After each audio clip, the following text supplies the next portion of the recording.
name is Colleen Whittington, and this is my original contribution as part of my capstone experience for early childhood education at the American College of Education. This presentation explores a guidance-based approach that aims to reduce disruptive behavior and foster a positive and supportive atmosphere for children. Strategies are included to assist teachers and caregivers of young children in creating a climate of respect, cooperation, and empathy.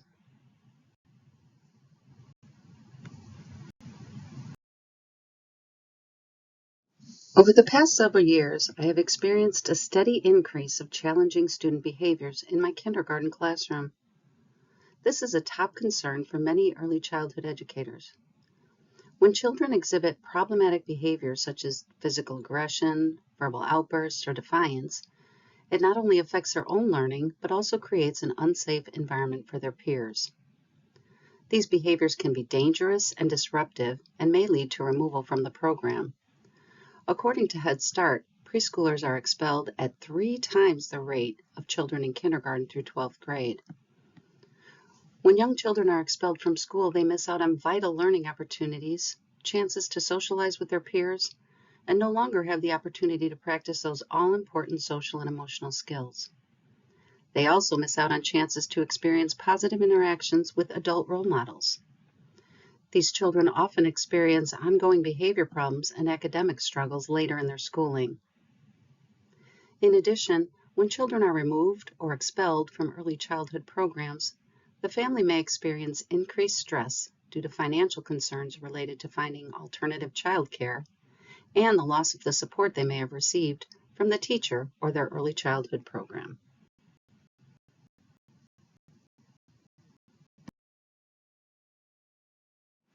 Removing children from school is not a practical solution. Instead, proactive measures should be taken to support these students and reduce the number of expulsions. Incorporating an approach that creates a safe, nurturing, respectful, and joyful classroom environment where children feel valued and are taught to make good choices will improve student behavior. Positive guidance is an approach that can do just that.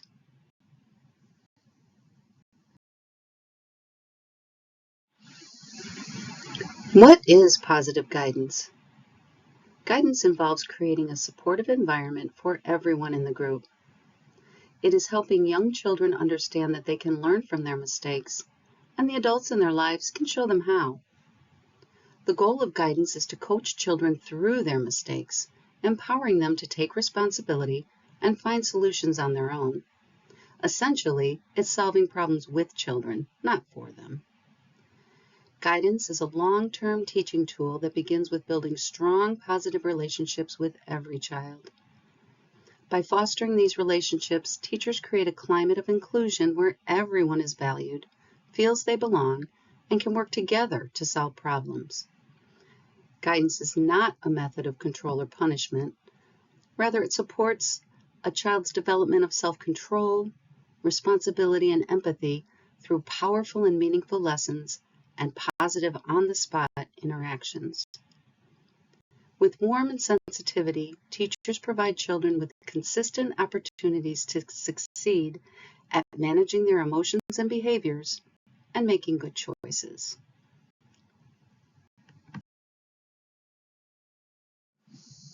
Positive child guidance is about helping children grow into capable and confident individuals. To achieve this, we rely on a few core principles. These are the cornerstones of an encouraging environment where children can learn and thrive. They provide the structure for promoting children's self-control, social-emotional skills, and responsible decision-making. First and foremost, we look at building relationships. A warm, respectful, and responsive relationship is the foundation of effective guidance.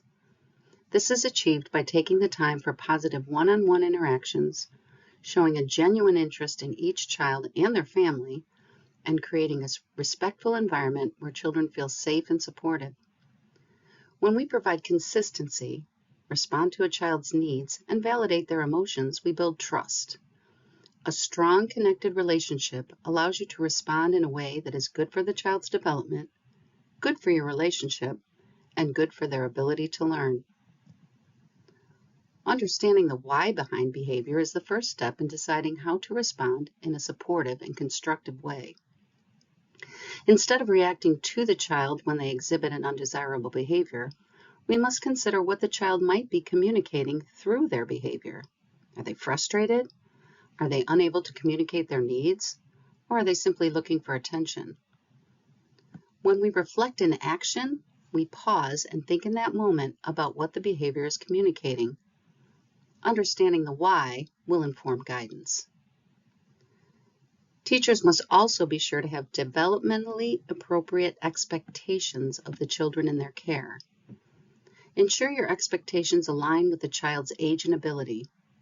Unrealistic expectations often lead to frustration. To guide children effectively, we must understand that a child's behavior is shaped by their development and life experiences. This helps us set age-appropriate, attainable expectations.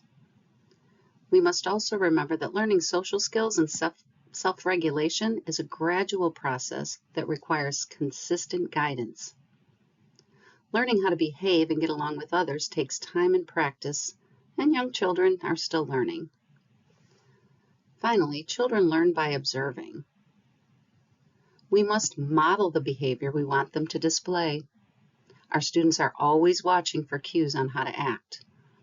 When you show them how you use positive language, strategies for resolving conflict, and how to control your emotions, children are more likely to interact with each other in positive ways.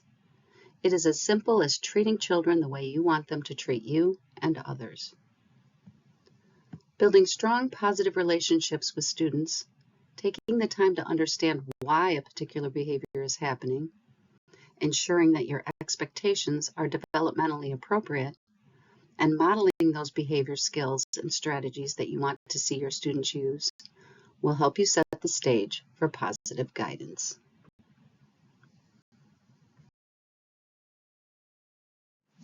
A positive classroom climate is characterized by teachers dedicating minimal time to procedural activities and transitions, and instead prioritizing active student engagement through stimulating instructional materials.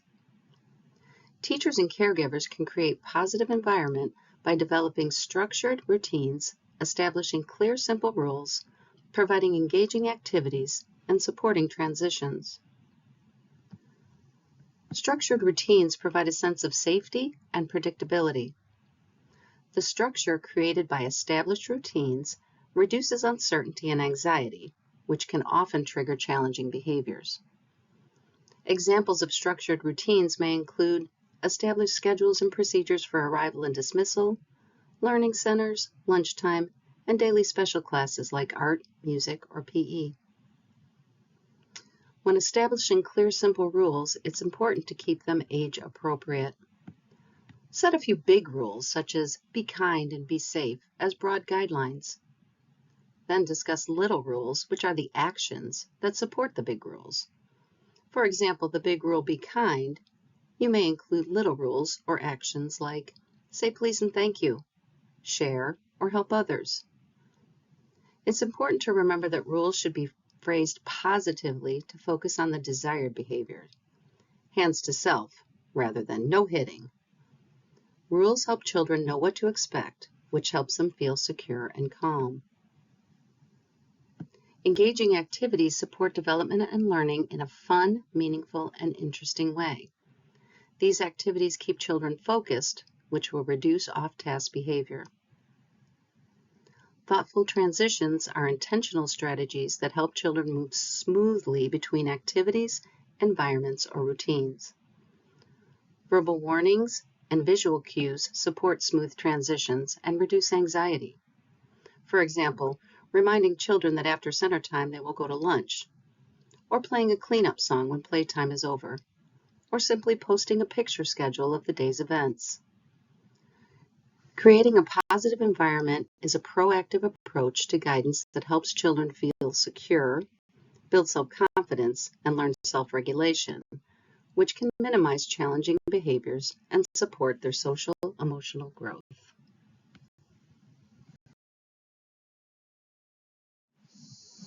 Effective communication strategies are essential for guiding children toward appropriate behavior. Positive language is key to creating an atmosphere that promotes positive guidance.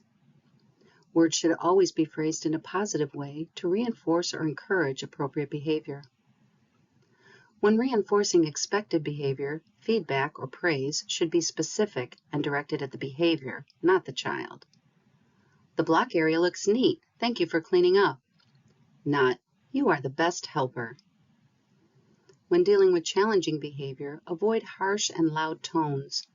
Use a tone of voice that is calm but firm, but still phrased in a positive way that focuses on the behavior. Guide the child to the behavior you want, not the behavior you do not. We walk in the classroom, not stop running. And do not criticize the child or their efforts. Instead, offer support. Can I help you with that? Not, you're making a mess. Acknowledge feelings shows children that we care and are helping them learn how to manage their emotions. Validate a child's emotions before setting a limit. For example, you look angry, but I can't let you hit. This helps them feel heard. Offering a child choices can help divert behavior issues, give a sense of control, and help with decision making. Offer two choices, both with acceptable outcomes, when giving instructions or redirecting behavior. Children will become less resistant to direction if you phrase your instructions with the opportunity for them to choose how to follow them. Examples: you can wait your turn for the swings, or you can go down the slide. Do you want to put the books away first or the blocks? Open-ended questions build language and social emotional skills by giving children a safe outlet to express their thoughts and feelings. To help children explore solutions, you could ask, how could we make our friend feel better? To help them reflect, you may ask, how would you do that differently next time? To understand feelings, you might ask, well, how did that make you feel? And to encourage problem solving, you may ask, how can we do this a different way? You can guide children toward appropriate choices by asking them questions that help them think about what they're doing and how it affects others.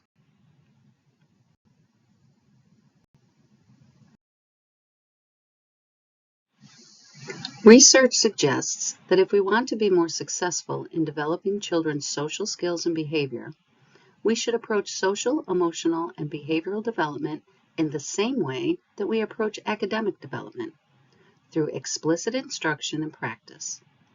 This involves creating structured opportunities for direct instruction and guided practice. One way to promote social and emotional skills is to develop a feelings vocabulary. When we help children name their emotions accurately, they develop an awareness of their feelings and the feelings of others. Once an emotion is named, children can be guided to find constructive ways to address it, promoting better social interactions and decision-making, as well as self-regulation. In addition, learning to identify the feelings of others increases a child's capacity for compassion and understanding. Teachers can model empathy by showing children how to interact with kindness through active listening, validation, and support. Narrate situations where kindness is necessary, explaining your actions. For example, I can see that Jill is sad because her milk spilled. I'm going to help her clean that up. Another effective strategy is to incorporate role-playing scenarios or use puppets or dolls to practice or demonstrate positive ways to respond to the emotions of others. When teaching conflict resolutions, teachers should guide children to solve problems creatively by helping them identify the problem, brainstorm solutions, and try an idea. The key is to facilitate problem solving instead of simply providing solutions. Teach children to use I statements to express their feelings. For example, I felt angry when you took that car from me. Practice these conflict resolution strategies through role-playing scenarios. Literature is a powerful tool for teaching social and emotional skills because fictional stories help readers connect with diverse characters, expand their emotional understanding, and learn practical coping and problem-solving skills. Teachers should find and read stories with strong social-emotional plots and discuss how characters feel and react to situations. To promote social and emotional learning, we need to incorporate a proactive approach that systematically teaches and reinforces these skills as part of daily life and routine instruction.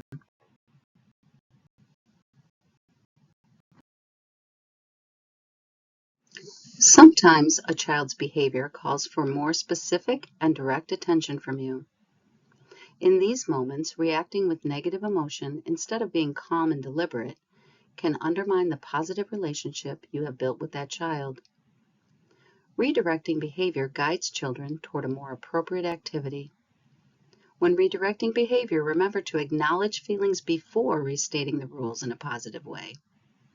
I see that you are angry, but we keep our hands to ourselves. Provide appropriate choices to redirect behavior in a more acceptable way and remain consistent and positive. Natural and logical consequences. When adults use punishment to change behavior, they impose their control on the child rather than allowing the child to control their own behavior. Allow children to experience the direct, reasonable outcome of their actions. For example, if a child knocks down another child's block structure, they should help them rebuild it. In doing so, we help the child understand the implications of their misbehavior and allow them to examine their choices and determine actions necessary to make things right.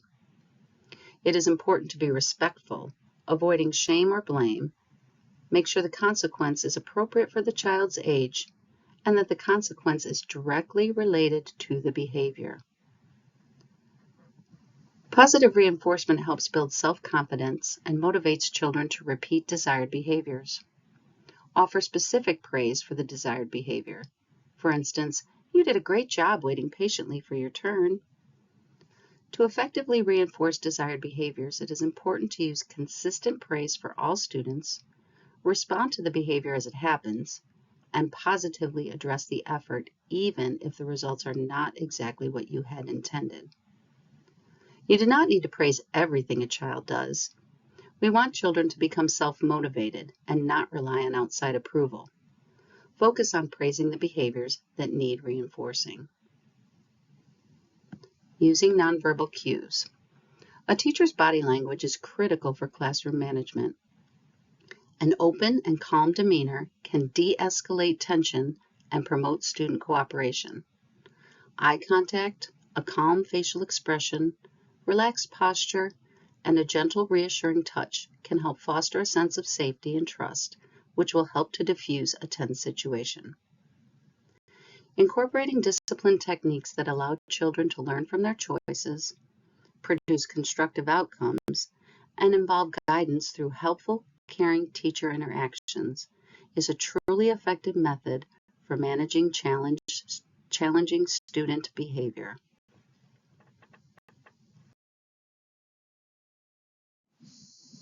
When teachers respect a family's culture, beliefs, and individual circumstances, they show support for each family's unique emotional bond and value. Strong family connection provides a vital foundation for young children's development of social and emotional skills, such as feeling secure, supported, and able to communicate effectively. With this in mind, it is crucial that we partner with families to support that development. First and foremost, we must build trust with families. We can start with establishing a two-way communication channel with families through regular updates, newsletters, and conferences. Asking for feedback from families show them that their input is valued and that we all want what is best for their child.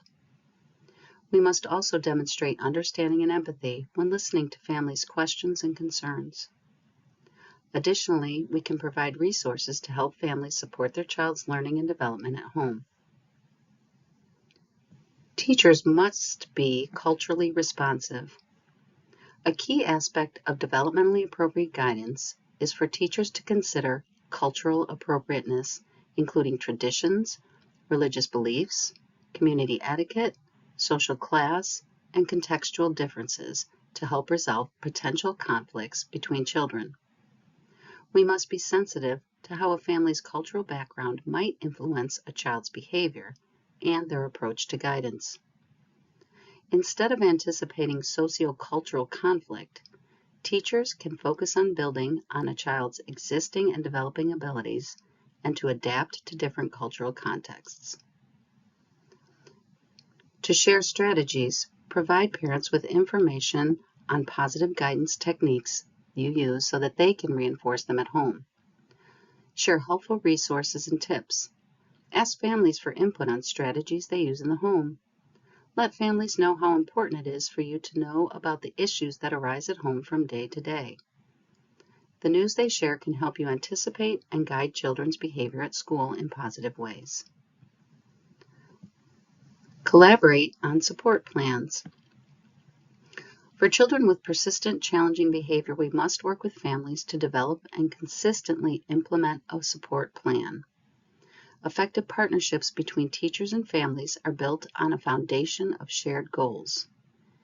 Even when differences lead to varying guidance practices. To address potential conflicts, we must engage in collaborative problem solving that respects each family's unique background. Building a strong family-school partnership creates a consistent and supportive environment. This leads to better support for the child, stronger parent-child relationships, and shared strategies for the benefit of all involved.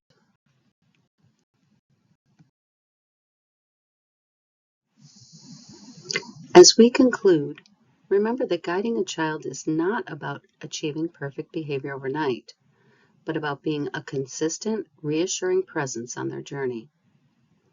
Positive guidance is a teaching-based approach that focuses on building essential life skills for all children in the classroom.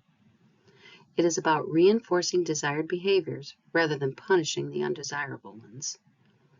It involves proactive strategies that include planning, foresight, and preventative actions, as well as responsive strategies that involve reacting to and addressing events as they occur. By combining these approaches, teachers can better prevent issues from arising, manage them effectively when they do, and achieve more consistent and positive outcomes. Ultimately, positive child guidance is not simply about managing behavior. It's about building meaningful, trusting relationships. By prioritizing a child's emotional well-being, understanding that their behavior is a form of communication, and approaching mistakes as opportunities for growth, we can equip children with the vital social and emotional skills they need for a lifetime of success. The patience and empathy we invest today will help shape confident, resilient, and compassionate individuals who can make positive choices for years to come. For more information on positive child guidance, check out these additional resources. The book Spotlight on Young Children, Challenging Behavior collects and organizes peer-reviewed, research-based articles from the National Association for the Education of Young Children publications, Young Children and Teaching Young Children.